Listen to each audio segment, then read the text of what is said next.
Starting over is what we do here on the Throne of Angels video blog. That's right. I don't want to start over one of these by myself.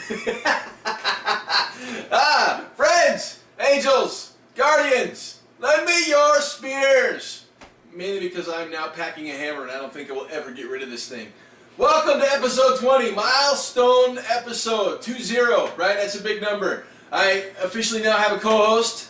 My name is Derek Osborne, also known as the Angelic One, joined by... I'm Seth Ferris, I'm Keebler. We got a lot of feedback from episode 19, which I actually didn't even post to any of the normal channels, and still got a decent amount of viewers, which means people actually pay attention to what we're doing. Seth got a lot of good feedback, either posted in the comment section. I did get a number of emails saying, hey, we enjoyed having him, so continue it forward. So we're going to make it official. Seth, welcome! Thank you. Alright, so now Throne of Angels is two of us. Two of us. This episode, we're going to start out with a little viewer mail. Now, viewer mail is open to anybody. If you guys want us to talk about a specific subject or have questions, want to know our thoughts on random things, we will do our best to answer them in a thoughtful and coherent manner. But right now, we've got a few questions from viewer Nick. Viewer Nick writes, it seems like a lot of gaming these days falls into one of three brackets. Fantasy, sci-fi, and steampunk is sort of a middle ground. Now he's right. That's pretty much where everything falls into. Do you think there are any untapped game genres out there that need some gaming love? So, without making this an episode in and of itself, Seth and I had a little chat beforehand about this very topic because it was very interesting to us. And we kind of came up with two answers. The first one being, yes, of course there are genres out there that could be explored. But we also looked at the overarching topic of the fact that no matter what genre you explore, it can be grouped into one of these three things, right? We talked about the horror genre and kind of how that might develop out and how we would develop that. Well, it basically becomes fantasy, right? We talked about, there is one thing missing, historical, right? The historical line, Seth had mentioned Flames of War as the initial piece of, hey, look, this is the one that's being played mass market, Flames of War, but it's historical, right? So yeah, I think those are your four genres really that unfortunately kind of dominate the market. And and I guess that's kind of the advantage is that we talked about horror, and we couldn't really there's the genres, the sci-fi genre is able to use horror. Sure. The steampunk genre obviously able to use horror, fantasy able to use horror. So really, it's a hard question to answer. I would like to know if anybody can you guys tell us if there is an untapped genre, one, and two, if that untapped genre cannot be pigeonholed into one of the four generic genres, and right? Like you mentioned, some of those genres they just don't fit well for a true war game. I guess you'd have to change the formula a little bit. I mean, I guess it could be it would still fall under maybe war game, skirmish game, but in some of those genres, you kind of have to move almost into an RPG element. Exactly. Into a scenario-based. It's just because to kind of get that same feeling of recreating what that genre is noted for, like horror, that suspenseful aspect of it, that kind of otherworldly, not knowing what's going to happen. And he's referencing the conversation we had before we started filming. So, to really, the long and the short of it, to answer the question, yes, there's genres that can be explored. Would we like to see I would love to see something done in a horror genre, but I don't think it can be done on anything more than a skirmish level or an RPG setting, right? I think as far as a tabletop game goes, we're looking at board games for that genre. We're looking at skirmish type games for that genre. So I think it becomes very easy to pigeonhole any other genre into basically one of those four broad categories. Would I love to see something new? Yeah, most definitely. Yeah, I mean, anything new only makes everybody else better. Yeah.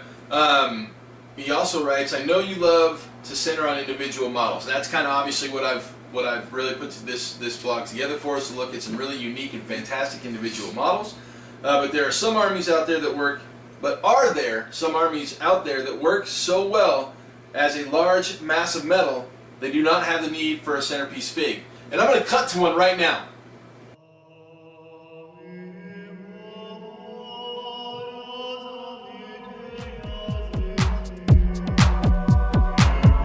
So yeah, obviously I think there are, right? Looking at what's coming for Wrath of Kings, and I'm not saying that as a biased individual because I'm part of the development team, but well, yeah, it. So you already know this. So I'm a little speechless on this, right? Because I'm looking at it, right? I'm still looking at it, and they're so good looking models, and there is nothing really stands out by itself that the army had to be built around, and it's just they're just amazing looking models. Yeah, you know? And there's work games well out there together. Yeah, there's games out there that really are centered around centerpiece models, right? I mean, if you look at like the big three, so to speak, right? You've got 40K, Fantasy Battle, and War Machine, and those games are built around centerpiece models. Right. So you have to have a centerpiece model by game design, which is cool. And the flip side of that, though, is, I mean, you don't. Well, so you do and you don't for a few of those. Sure. So the only other thing I would say is, like, I have seen personally armies that don't require centerpiece. 40K armies that are all transports and troops. Now, it's certainly a clean looking army, and there's no centerpiece necessarily. You still have maybe a commander who kind of sticks out, but you don't have like a giant, demon, demon prince type character, like a chaos army would, right. Which you could build to. But that brings us that whole idea of the genre or the system allows that to happen, allows you to build to a centerpiece model, and that's what they've kind of done with some of these games, is that they've, you don't have to, but they give you the option. Right. Or they're now giving you the option. You can. Exactly. So, yeah, there are plenty of them out there, right? And I mean, we could rattle off a bunch of them. Tau, right? I love Tau armies. And I think you could do a phenomenal Tau army without a centerpiece, right? Very uniform, very slick looking, yeah. Exactly. There are a few... fantasy armies fall into that realm, but once again, once you start getting to those higher point level battles, you start looking at things like dragons and demons and ogres and siege engines and whatnot, and they have rules designed for that. War Machine and Hordes. They just released the Abominations and the Colossals and the Gargantuans. The Gargantuans. Yep. Centerpiece models. Huge centerpiece models. And prior to that, last year, what was it? I forget what they were called. The battle engines. Yep, the battle engines. So I mean, they're building towards that kind of stuff, and I think it's fine. I think it's a natural progression of the game. What I don't, this is my own personal opinion. What I don't like is when those centerpieces become necessary. Sure. Dominant parts of the game. I mean, from a modeling standpoint, it's great, but when they become necessary, I think it takes a little bit away from the other pieces on the table. Yeah, and I also look. So the question being whether or not there are armies out there that don't require centerpiece forces.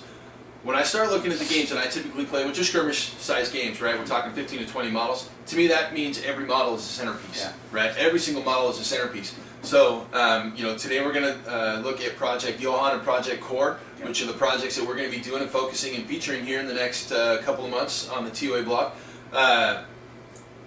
To me, every single one of those models is a centerpiece model, which makes the entire army centerpiece, right? So, awesome question. And then finally, do you think a fully painted requirement for gaming is an unnecessary bar to getting people into the hobby?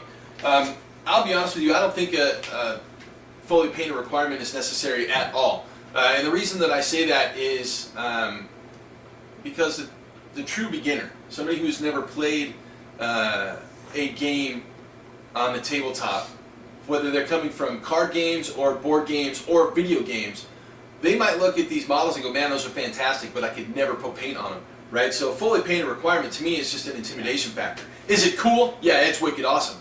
Are there options out there? Well, yeah, you got companies that do paint work, right? Sure. Oh, yeah, absolutely. And sometimes they're, I know a bunch of gamers who just don't dig the hobby aspect. Yeah, that's a given. You don't want to exclude. You want to get as many people into your game as you want. Exactly. Right? So telling somebody you have to have it. Now, that being said, I know from my own personal experience that having painted models and having fully painted models and having my opponent have fully painted models, it is a nice thing to have on the table. Without doubt. The other thing too is, even if you're not that great of a painter, right, or it's intimidating to paint, it's a good way to kind of like, you put some paint on these models, you bring them into your game store, you sit them down, you start playing people, and maybe there's that guy who's a good painter that's their opponent, And at that point, you'd be like, wow, your models are great. And then it starts a conversation of, how can I improve my painting? How did you get this effect? While you have so many of these, how did you get them done so quickly and they look so good? You know, it opens that communication, and pretty soon, you know, then maybe you're doing a nightly painting, you know, with a crew of people. You know, so weekly paint nights are awesome. Yeah. Right. Totally awesome. Something we do, you know, here locally on a regular. We try to do on a regular basis. But yeah, so requirement, I don't think so. An option, obviously, to explore it without a doubt. And I think we're both in agreement on that one for sure. A quick bit of news. Some of the stuff that I've featured here previously. The Orphans from the game Nemesis by Zenith Miniatures. Nemesis actually is up on Indiegogo right now. Link, obviously. For basically their, can't call it a Kickstarter because it's on Indiegogo. No, but basically their what kind of funding is that? Initial funding, private funding? I don't know. Whatever their group funding. There we go. Thank you. Crowdfunding. Crowdfunding for Nemesis up on Indiegogo. So we'll get a link in the comment section on that as well. Now, things we're going to talk about here today. Project Johan. Yep. Right? Gave away 300-point army last episode for basically a poem. A poem, that's right. I remember that. For a poem. So that obviously is my next painting project. It has been interrupted by what the army I just showed, or the couple of armies that we just showed you. Those are demo forces that I actually have to have painted for SteamCon. I will be demoing Wrath of Kings at SteamCon, which is in Bellevue, Washington, the 26th through the 28th of this month. So you have to have all that stuff painted in 2 weeks, basically. All right. So yeah, Father Johann is my next project, which we will be starting in November. So Seth decided he wanted to join in. He's like, hey, let's do this together. I'm going to build a core force. So Seth is new to the world of Dark Age. Yep. I'm fairly new to the world of Dark Age. I've played less than half dozen games, but I've really enjoyed what I've done, and I really have gotten behind the fluff of Saint/Father Johann. Mm-hmm. Devastation book, which Seth has in hand, has both the core and Father Johann forces in them. So we're going to take a look in depth at what I'm putting together and what he's putting together, and obviously we'll feature those two projects over the course of the next few months. We're also going to talk some base hobby tips. Things that I've been doing for years that when I generally talk to people, they don't know about or don't know of. Seth may interject or throw a couple things in as well. Yep. We will also do a couple of quick reviews of Father Johann and the Nightmare Juggernaught from the Cult of Metamorphosis. Such a sick looking model. I mean that like in a good way and a bad way. It's kind of gross. It is kind of a gross model. I mean, it's beautiful, but man, it's kind of... It's a little icky. It is a little icky. It's a little icky. I won't disagree. So yeah, he's looking over at the painting desk. I have one assembled, and I've also got one that we'll look at that is unassembled. So, with that, let's get this rolling. Alright, so first up I'm going to throw a couple of quick hobby tips at you guys. I live in an area that is like dry and wet and dry and wet and dry and wet. It's more wet than it is dry, but my skin just is abused. So I put lotion on constantly, and I've found that, and this was a long time ago, it just kind of was an accidental thing. I was putting some lotion on, and then I started putting models together, and I got some super glue on my hands. Mm-hmm. Well, it didn't dry instantly and stick my fingers together like it normally does, right? Yeah, so what I do now, before I do any type of assembly work, is I always put lotion on my hands to make sure that my hands kind of have that moist, lotiony feel to them. And so if I get a part with extra glue on it, my finger tends not to stick to it instantly. There's still a little stick there, obviously, but I can remove my hand without losing skin. Yeah. And it definitely makes cleaning glue off of my hands a lot easier. Yeah. Because that's a pain. It is a pain. You get it caked on there and you can't manipulate the little fine pieces. And Exactly. So a little lotion on your hands before you do any assembly work, I think goes a very long way. Now this is the type of glue that I use, right? It's just basically Instacure Zap-A-Gap style stuff. Yep. Little piece of foam, blister foam, right? So I am fanatical. I'm one of those weird guys. I've got a little neat, orderly, clean desk, and I hate the mess when I'm working, right? So I've had this glue, and you can see the tip there. I've had this glue for about a year, right? my tip still looks brand new. Yep. The reason being is because after every time that I glue something together, and you can see, I clean it off, right? And then I have a dental pick, simple dental pick, that I take and I basically ream out the end, and I keep that clean, and then I clean the pick off on the foam, right? The foam in and of itself is awesome for basically extracting glue from whatever. So I got a question for you. Sure. So where did you get your dental pick from? I actually bought them at a little hobby store called Tammy's Hobbies, which is out by your house. Okay. So the other thing is, if you don't have a local hobby store, if you go online, dental picks, you can get usually old ones. Yeah, retired picks. And the reason I mention it is because while they're good for that, in hobbying, there's a lot of times that we have to poke stuff or, kind of fit something sharp behind a recess that we can't get our finger behind, or we can't get it exactly behind. Yep. So having a couple of those around is actually pretty nice. So just a little FYI. They're online, you can eBay, stuff like that. They're cheap. Yeah, for sure. And, everybody has this problem. You got a character with a slotta base, but then you have more slot than you do slotta, right? Exactly. So my solution to that, I like blue masking tape. Oh, nice. And what I do is I just put blue masking tape over the slotta, right? So, like with a couple of characters, let's say like this one, right? Perfect. I have a pin, and I will put her in a base with a pin. She has no slot, right? So now I have no big giant gap in my base that I have to either fill with a toothpick or with sand, or something similar. So those are my 3 hobby tips for this episode. Granted, we don't do a lot of hobby tips, but just some stuff that I was thinking about while I was assembling all that Wrath of King stuff that figured, hey, why don't we share it? Absolutely. All right, Project Father Johann. This project is going to get out of control really, really fast. And you guys will see why in a minute. So, aside from Father Johann, I've also got John Woe, right? The Herald of the Heretic.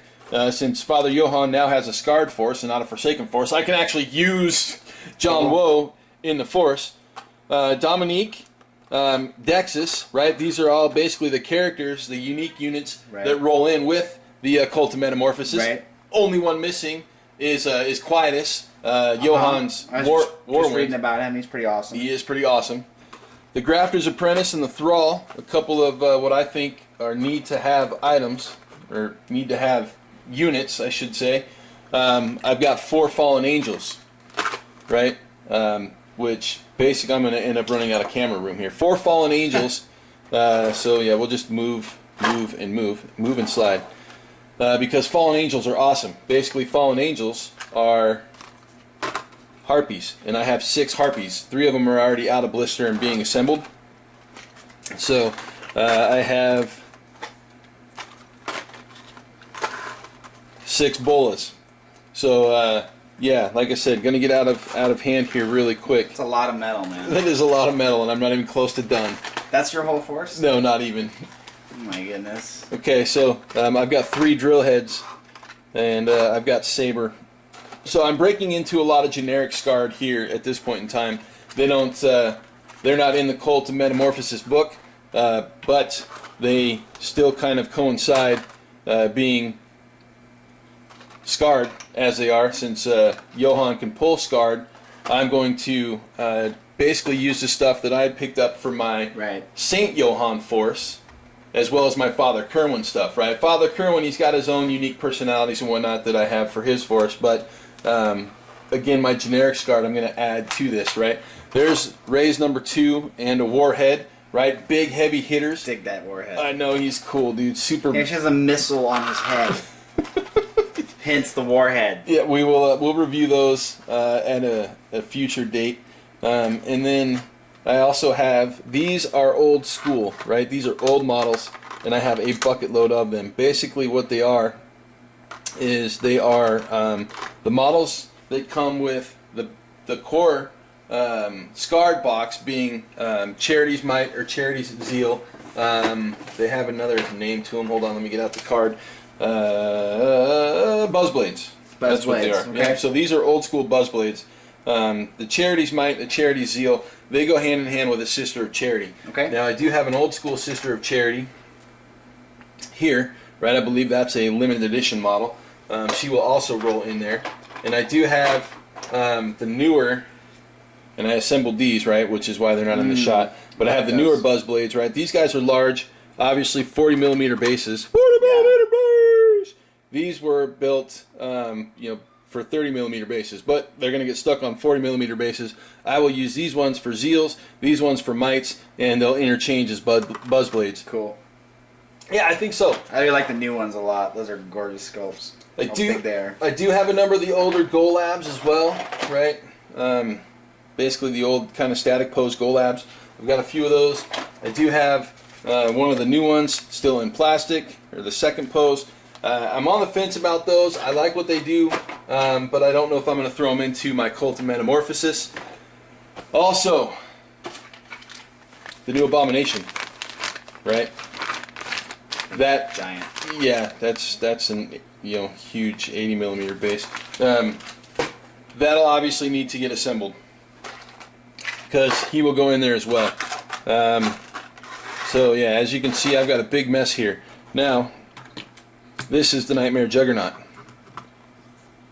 and he is huge. I don't have just one of those.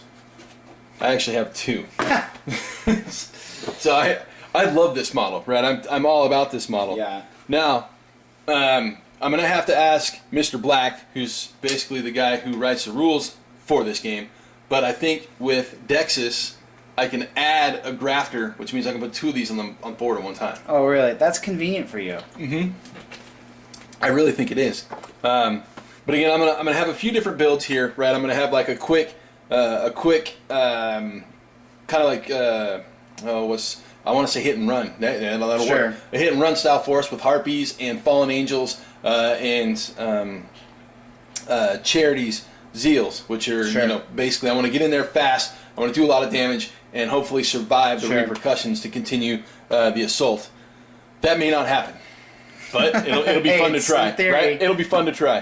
But then we've got the big boy list, right? A pair of Nightmare Juggernauts, the Abomination, a Raise, and a Warhead. We'll figure out how to make that kind of all work in theory. And you'll have a general idea as to what your first force will look like after you start kind of pulling this stuff out and crunching the numbers and deciding what you want to tackle model-wise too, because that's a whole nother aspect of this. You pick a bunch of really complex models, even though they're big and all that, that could take you a while. Oh yeah, and that could be frustrating. Well, and then there's Seth knows me. There's a reason Seth brings this up, right? He knows me as an army planner, right? I'm a guy that plans my force meticulously, and I plan it based off of what models I want to use versus what I think is going to work on the tabletop, right? I am not a min-maxer. I am a fluff list builder. So he's bringing this up because he knows that I will pour over fluff and then just figure out what the point cost is and then figure out how to play it later. Right. The first thing I got to figure out is how the hell I'm going to base these guys. Oh, yeah. So yeah, basing is a lot of base to cover. Yeah. Oh, that was a bad joke. That was cheesy. So that was good. Yeah, that's the thing, right? The first thing that we'll go over for me is next episode we'll go over basing and what I'm going to do base work and base wise. So and then obviously we'll go over color scheme and that type of stuff based off of the decisions I make for basing. I have an idea where I want to go for basing and kind of what I want to do. But then coming up with a color scheme and really kind of developing and fleshing that color scheme out obviously will be the next step. Excellent. So there it is, guys. Project Father Johann. As you can see, I have really kind of opened up a huge can of worms, and it's an awesome looking force. I mean, it really is. I mean, and you have a lot of variety, and that's good. For you guys out there looking at Dark Age, trying to decide on a faction. You just got basically a bird's eye view as to what you have available for this particular for this particular character that will follow him into battle that he can run with. You have a lot of options, is what I saw. A lot of options. And a lot of options, not just force organization, but modeling wise. For sure. You can do a mix of big and small, or just all big, or all small, or just horrific with the freaking Nightmare Juggernaught. That's so awesome! That thing is horrific. Yeah, he's cool. We'll look at him in depth here in a minute. So let's go over Project C.O.R.E.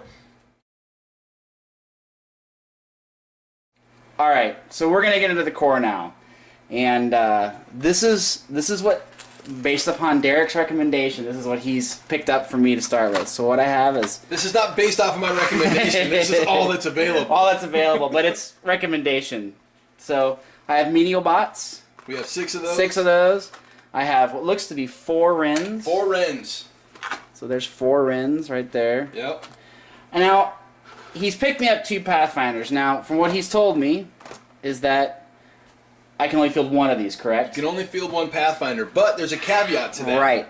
So what he's told me is that there is a, what's it called? It's a Mark II. Mark II. So he can put a Mark I and a Mark II on the table at the same time. So I'm kind of front loading for the Mark II. I've got the Mark II. Yeah. Like kind of in the pipe, so to speak. In the pipe. He is front loading because the Mark II has a different weapon loadout and a little bit of a different look to it. It's not quite available yet. Right. So still waiting on the weapon loadout to show up. So this is it. Like, this is my force, right? Like, you saw his force. This is mine. And I'm kind of like, wow, he's got a lot of models, and I have not nearly as many. But I don't care because I started reading these guys' rules, and they're really cool. I knew nothing about Dark Age, really, other than these kind of had some cool models, and it was a post-apocalyptic world, etc., etc. I know the past couple months, Derek had kind of been talking to me about it and explaining it to me, and the core had come out, and I really liked the core. And he said, why don't you try the core? And I said, okay, I'll do the core. There's robots. And then he kind of started explaining that the core are kind of like, in many ways, like the Borg. They are in many ways like the Borg. They just go out and they just kind of grab what they want and they assimilate it into their system, and I like that. Yeah.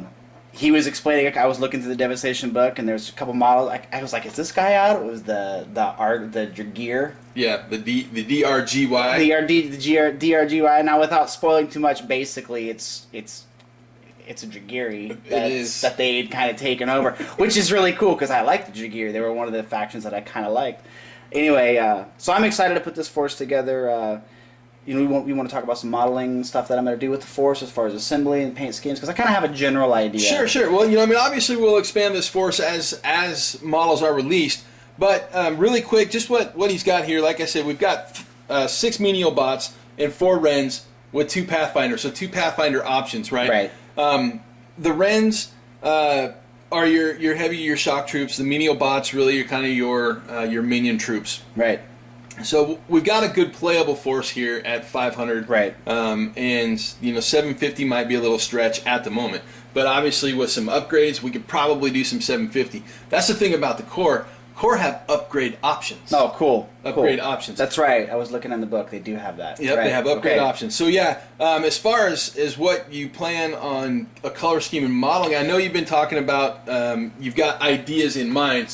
He has not divulged those to me yet, so to be real honest here, I haven't built a force.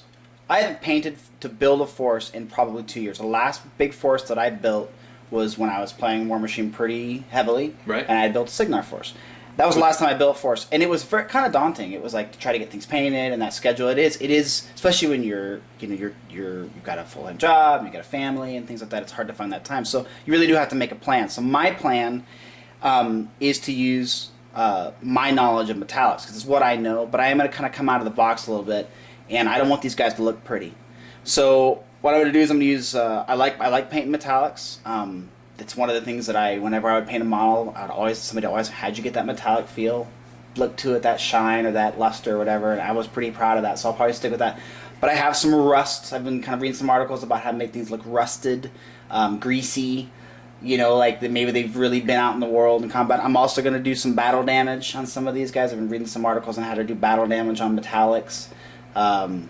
So we'll see how that comes out. I haven't decided what the overall, if I'm going to go with a coppery kind of bronze look, or I'm going to stick more to kind of your traditional slate metal. Sure. And when I say metallics, I'm not going with near metallic The non-metallic They're not, metal. sorry, non-metallic metal. I'm going with actual metals. Full-blown true yeah, metallics. metallic. So dirty metal. Like this stuff looks like it crawled out of your toolbox and is dirty and ready to wreck shop. So that's kind of my plan anyway. I dig it. I dig that plan. So I hooked him up with some secret weapon pigments. Yes. We'll do our best as we progress with these projects to kind of interject how we're working on them and what we're doing. We might even sit down and do a paint workshop or something as we kind of progress into this project. Obviously, these projects with the amount of miniatures that I have and what Seth has got in front of him. We could do a short, 2-3 month type thing. I'm figuring this is probably going to take us closer in the veins of half a year, really, to kind of complete these projects. Sure, absolutely, and I'll do the best to document my progress on these. That's really what I want to do. Is I want to kind of document the progress, and if something doesn't work out, I'll probably point it out. It's I didn't like this color scheme, so I changed it. Maybe it's just why things look the way they do, and that's just part of. But that's part of having fun when you're building these forces, and that's something to keep in mind if you're kind of building a new force, with a new color scheme that you're not familiar with, is that it's okay to kind of just like experiment and to try new things, and maybe something will look a little bit off, but eventually as you continue to build, I think that I know for a fact that my first menial bot will look a lot different than my Pathfinder as far as color scheme and the practice that I get on it, because I'm going to have that extra time. Sure, without a doubt. And Project St. Luke is going up on the blog, the written blog, throneofangels.com, sometime within the next 24 hours. I actually was typing that up this morning. So we'll do our best also to kind of update on the written blog some progress with these projects as well. So not only will you see them, every episode, but hopefully in between as well as we get kind of things rolling. So again, these are going to start November 1st. As right now, I'm heavily entrenched in painting a lot of Wrath of Kings figures, but hopefully you guys will enjoy following along as we work these two projects out and kind of go head to head, and then we'll do a battle report up once we're done as well. So let's take a look at Father Johann and see kind of how he compares to Saint Johann. There he is, Cult of Metamorphosis, Father Johann, the evolution of a madman. All right, I've got both versions, Saint Johann on the left, Father Johann on the right. Let me turn my other light back on. I turned it off because I was getting mad glare on the core. So you guys probably noticed that if you were watching closely. All right, we are going to look obviously at Father Johann in detail, in depth, comparing right now to Saint Johann. Both models are on 40mm base, but as you can see, Father Johann taking some steroids. Yeah. Right? I mean, he's quite a bit. Need his Wheaties. He got all or something like that. Exactly. He got all Bruce Jenner on us, right? Wow. All right. So Saint Johann was equipped with a pair of they're called grafted appendages, but obviously, let's do a little zoom here. We're gonna kick these guys out of the way. So, you guys, if you've been longtime followers of the blog, I did a video review of Saint Johann a long time ago. He is, without a doubt, one of my all-time favorite models from any range. But that's his grafted appendage, right? Basically, we've got a pair of giant bladed claws that come out of his back. They've evolved a little bit. They are now giant serrated freaking blades that come out of his back, right? So he's still got the grafted appendages, and they're still called grafted appendages, and they're out of shot, sorry about that. But instead of being two claws, you have two serrated blades. So obviously, first evolution is his equipment. Aside from his overarching increase in size, right? I mean, he's bigger all around. Sure. He's taller. He's broader. His chest is bigger. His legs are longer. His arms are bigger. That really, literally, he is just a bigger model all the way around. Is he a bigger beast in combat? I don't know. I have actually never used either one of them. I think the models are awesome, but at 200 points, they're 200 points apiece, right? Look at that, 200 points. for both Father or Saint Johann. That is a huge investment in a 500-point game. Sure. Right? I mean, it's just not one that I am ever willing to make. But model-wise, I think this guy's incredible. Yeah, they really do. I mean, so this, you nailed it. It's like, here, the evolution of a madman. Like, so I'm looking at the Saint Johann, and you mentioned this is one of your favorite models of any range. Yes, I really do. I'm looking at it, it's a very striking pose. He's obviously very different, but they evolved the appendages, and the idea of him getting longer and bigger. He looks like his legs got augments. He has what are those, mechanical feet now? Yeah, basically. So basically, they kept the sculptors. They kept that general feel from that first model, and they just added what they felt necessary, changed what they felt necessary. They kept enough familiar things to still be like, yes, this is still the same guy, but now he's completely insane. For those of you who don't know anything about Father Johann, he is a nut job. But he doesn't think so, as all nut jobs tend to not, right? So yeah, let's take an in-depth, closer look. Let me grab one of my little sets of forceps here so we can grab and hold. And once again, as always, we are looking for defects, right? Extra work. I hate extra work. Mold lines drive me freaking crazy. And so far, I don't see any. I don't see any either. Nice slow turn, but you gotta look at the detail on that, right? Yep. Okay, so I tend to look at the model itself versus what's on screen, but I'm looking on screen because I've got a good zoom profile going on right now. The amount of detail on this model is just ridiculous. Yeah, and it's not too busy either. I don't really. Sometimes when models have a lot of extra detail, sometimes they tend to get a little too busy. Right. And that can kind of turn you off and wanting to, paint it. It'd be harder to paint, basically. Sure. Look at his face. But that is just amazing. Yeah, but he's got a good profile. That's all, in theme, nothing to... Checking the legs for mold lines. I don't see anything. So, nope. Again, another fantastic little pour, right? It's a four-part model, where the original one was a 5-part model. The 5 parts basically being really simple. So, we're going to take a look at the serrated appendage. If I can get the camera to focus on it, there we go. So as you can see, it's an arm, serrated blade. I have to get my hand in the shot because I can't lock these down. You've got wires, right? I mean, they actually sculpted wires, and they're not a separate piece. Yeah, they're not. So a separate let me tell you, my pet peeve: don't give me a 30 or 40 millimeter model with an itty bitty tiny little hose that I have to connect between an arm and a back. Okay, and then have that arm and a back not line up. Exactly. Okay, just sculpt it onto the model. Makes it much easier on us. Thank you. So I'm just looking for any type of mold line on the arm. Yes, I do have a blister there. I burnt myself in the oven the other day. I don't see any mold lines on the arm as well, and that's one of my pet peeves is mold lines. Right? Yeah. Mold lines drive me nuts because there is the opportunity for me to lose detail in a model, and that makes me angry. So mold lines drive me crazy. Now, like I said, St. Johann was a 5-part model, and the reason being is because he has a scabbard, because the guy was packing a pair of swords on top of his grafted appendages. So, with that, we are looking at stage 1 of Project Metamorphosis / Father Johann for me.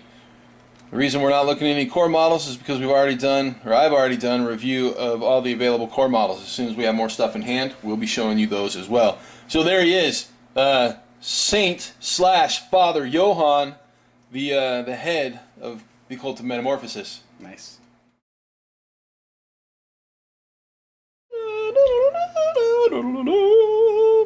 So, the Nightmare Juggernaught. This thing is, bam, huge. Alright, obviously I've got 2 of these things sitting on the table, one of them partially assembled and one of them completely unassembled. So I put the partially assembled one together mainly because I wanted just to show kind of scope of size, right? As always, we'll just do a quick comparison as far as size goes. So we'll take out the two standard size comparison models, and I didn't do size comparison with Johan, so I'm sorry about that. But I just was so excited I plumb up and forgot. Nephilim Soldier, Grey Knight Terminator, Nightmare Juggernaught. As you can see, yeah. Sick model. And gigantic to boot. Yeah, that. So side by side, right? I mean, there's really, you can't even really compare these models side by side because this thing is so big, right? I mean, it's just so massive. We're on greater demon levels of size, and I mean, it's really is a pair of these or one in an army. That's a centerpiece. Oh yeah, I mean that's an investment piece, right? Yeah. I mean that's an 80mm base. Yay! 80mm. So yeah, as you can see, the size comparison between the models that I use as standard comparison size figures is just, it's out of control. And just to clarify, these are resin pieces, correct? Yeah, these well, the resin metal hybrids, right? You get a bag full of metal that I haven't even looked at yet. So there's the core body, there's the tail, there's the appendages, and then there's the bag of metal. And here, crack that open for me. Sure. So while he's cracking that open, we'll actually go over and take a quick look at the models. And look for extra work. Now I will say the one that I assembled, I already did the extra work on, so we will look at these guys up close. Now obviously I'm not going to be able to hold them with anything. I did have to assemble. I did a little bit of carving down here to kind of get the two pieces to mesh the way I wanted them to, so they were nice and flush, but I did not find any mold lines on my first version. Now I see a little bit of one there, right there by my thumb, right? There's a little bit of a mold line that kind of runs up through there, and it stops or ends in this arm. Now again, I didn't have that on my original one because the only cleanup I did on the original one was this piece right here. That extra piece of resin was still in there, or was on the original as well. Again, I'm not seeing mold lines on the opposite side of this one either. Now, these little recesses are where the metal plates that we'll show you here in a minute kind of go. So on this one, this is his tail piece. Obviously these three pieces all need to be removed. I use this style of snip, right? I have found that these are the best ones. Those are what I've been using. I just picked up a pair of those a couple months back, and I highly recommend them. Yeah, they're really nice. Not only with metals, but with resins, they are without a doubt the best that I've been able to find, and I've tried 5 or 6 different types of cutters or dikes, whatever you want to call them. I will say the tail piece for me required a bit of carving and some cleanup, because as you can see there's a little extra that kind of sticks out past that little metal piece. It doesn't allow, this extra here doesn't allow it to seat exactly the way you would want it to, right? The join is actually really good on this side, right? It joins really well and disappears. But on the opposite side, again, it sits just far enough off that I felt I needed to carve. Flush. Yeah, it wasn't quite flush. So, a little bit of carve work. As you can see on that one, I got it flush, and everything is golden. But again, looking over the tail section, I see 0 mold lines on the tail section. Little bit of extra flash to clean up, and we've already talked about that. In regards to how to get rid of it, what it means. It's not really extra work because it really kind of just flakes right off, as you can see. So yeah, overall mold quality, I definitely, with the body pieces, not disappointed. I'm not irritated. I like these pieces actually. These drills. The drills are very cool, right? Basically, we're looking at giant arms, which are in and of themselves their own worm. But again, buy devastation and read the fluff. I will say that there was some cleanup, some mold lines. You can see one there, right? Yep. And I'm talking because I've already cleaned up the mold lines. There's one here too, right? I cleaned them up on the arms. There's one there. So all 4 of these arms. There was only 3 of the arms last night that required any cleanup. All 4 of these are going to require cleanup of some sort. But because of the texture of this, it's actually really easy. I just use a half round file, little mini half round file, which is this one. As you can see, it's got a half round shape to it. I kind of use it like a nail technician would, and just went back and forth really quick over it. Didn't lose any of the detail in the texture of the arms, mainly because I used the half rounded side, and just happened to hit things well enough to where it needed. So you can see the mold lines there. On top of that, it is resin, so they do come off fairly easy. Again, mold lines here too. So this one, the arms, quite a bit worse than what they were metal. on the other one. Metal plates and metal pieces. So these spines, and I'll have to look at the artwork, but basically these spines fit in the top like this, as so. Obviously that's not the one that goes there, but that's how they fit in. Maybe it's the other direction. Hey, there we go. That's the one that goes there. Look at that, smart guy that I am. So that is where these metal pieces go. Holy crap, there's a pair of arms. Yeah. There's a pair of arms. Is there a pair of heads too? Yep. There are a pair of heads. So I'm curious as to where those go. I think they go on the front. That's spooky. Yeah. They might up there in the head area, right? Okay, so where's the box art? Box art. I don't see head or arms on the box art. Man, I don't know. I don't know. But we have some hoses, right? And the little metal hoses interconnect basically these pieces in the back, right? So your metal hoses connect those parts in the back. Spines for the top, a pair of head and a pair of arms. I wonder if those are for the standard Juggernaut. And this is just a metal bag set for the Juggernaut. Possibly. But hey, now you have bits. If that's the case, right? They could go in there somewhere. I'll have to get online and look at the model more in depth, because they could go up on the front of that head somewhere. Yeah. So, impressive piece of resin and metal monstrosity, right? This is the Nightmare Juggernaught for the Dark Age line. All right, so Project Johan, Project C.O.R.E. Excited, nervous. It's gonna be fun. I mean, I want to do a good job, right? But it's gonna be fun. Totally. Get my hands dirty. Hands dirty.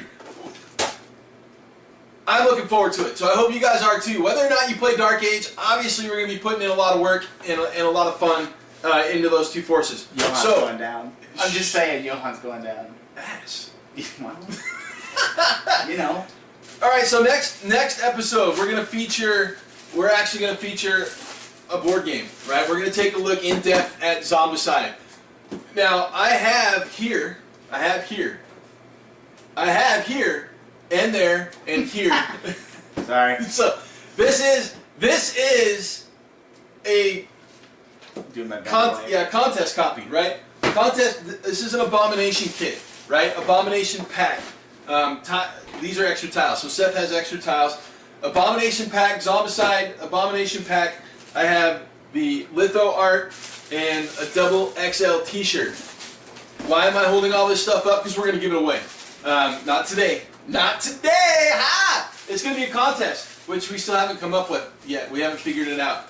Maybe we should have a contest for the contest. That's meta. Anyway. So, the Abomination pack, the T-shirt, and the litho print, we're going to give away as first prize for the contest. The additional tiles will be second prize as the contest. So if you don't have the game, you'll have to buy the game to take advantage of it. Oh yeah, without a doubt. So worth it. If you have the game, an extra set of tiles. So either way, we're going to give away some awesome stuff. We'll come up with a contest. We'll get that all squared and figured out. We'll have details next episode. And we were also going to give away some other stuff. We'll actually give away some stuff next episode. So with that, I think we're covered. I think we're right? good. I think that squares everything. So, Zombicide feature next episode. We'll give away some stuff, and obviously it'll be our October first update Halloween episode, which is yeah, that's why we're featuring Zombicide. Should we dress up? Oh, maybe. So he set the bar. Should we dress up? I'm dressing up. Yeah, I'll dress up. All right. Excellent. I just called you out. Now he's nervous. I know. I'm like, yeah, all right. Well, thank you for joining us this episode 20 of the TOA video blog. Derek Osborne. I'm Seth Ferris. We'll catch you guys in 2. See you later.